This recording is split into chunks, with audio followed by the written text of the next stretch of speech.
नमस्कार सर्वांना. वारकरी संप्रदायातील सर्व माझे बंधू भगिनी, नातू, मुलं या स्थानी असणारा किंवा माझे वडीलधारी माणसं, सर्व वारकरी समाजातील सर्व कीर्तनकारांना, प्रवचनकारांना माझा जय हरी किंवा रामकृष्ण हरी विठ्ठल केशव. हा बैस सिद्धांत दृष्टांत कीर्तन चॅनल मी नवीन आजपासून सुरू केला आहे. या चॅनलवरती आपणाला कीर्तनासाठी, प्रवचनासाठी आवश्यक असणारी जी माहिती आहे, प्रथम सिद्धांत कोणता आहे आणि त्या सिद्धांतावरचा तो सिद्धांत पटण्यासाठी वारकरी संप्रदायामध्ये काय आहे, काही सिद्धांत असे आहेत, लक्षात ठेवा की तो सिद्धांत पटण्यासाठी कीर्तनकाराने किंवा प्रवचनकाराने हे दृष्टांत द्यावे लागतात. असे वेगवेगळ्या प्रकारचे सिद्धांतावरती भक्तिमार्ग न सोडून जाता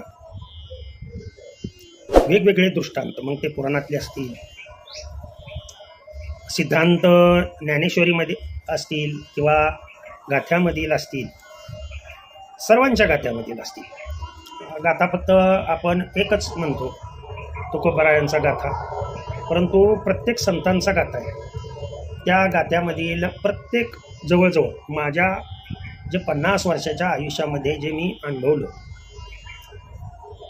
म्हणजे आता माझं वय 65 वर्ष आहे, परंतु समज मला खरं, मी लहानपणापासून कीर्तन करतो, गायन करतो. संप्रदायाचं तिसरी पिढी असल्यामुळं, की बाळकडू म्हणा ज्याला म्हणतात, ते बाळकडू आम्हाला सुरुवातीपासूनच मिळाल्यामुळं तसा वास्तविक आता समज आला.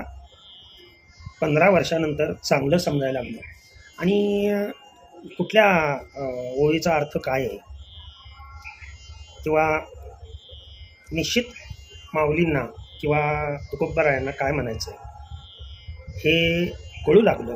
ते महान व्यक्तीकडून, ते आमचे गुरुस्थानी असणारे आमचे हरिहर बाबा असतील, हरिहरनंदन बाबा असतील, किंवा देगलूरकर महाराज असतील, किंवा बंकट स्वामी किंवा मामा दांडेकर असतील, किंवा जोग महाराज असतील, किंवा माझ्या कास्टमधले हरिभक्त पारायण गुरुवर्य नत्तूसिंग महाराज राजपूत हे असतील, जंगली महाराज असतील, जंगली माऊली असतील, असे अनेक बाबा महाराज सातारकर असतील, किंवा असे थोर कीर्तनकार यांच्या तोंडून मुखातून ऐकलेले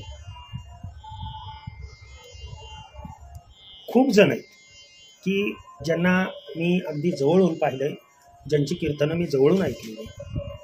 अशा व्यक्तींच्या तोंडचेच असणारे मी अनुभवात आणलेले, त्यांच्या तोंडून ऐकलेले. कारण सदैव किती जरी मनुष्य वयोवृद्ध झाला तर सेवक या नात्याने, आपला सेवक या नात्याने मी या चॅनलवरती अपलोड करण्याचा प्रयत्न करतो. ही माहिती आपणास निश्चित आवडेल. आवडल्यास निश्चित चॅनलला लाईक, सबस्क्राईब, आवडला तर शेअर करावं आणि फक्त असणारं ज्ञान पुढे घेत राहावं, हीच आपणा सर्वाचरणी प्रार्थना. रामकृष्ण हरी विठ्ठल केशव.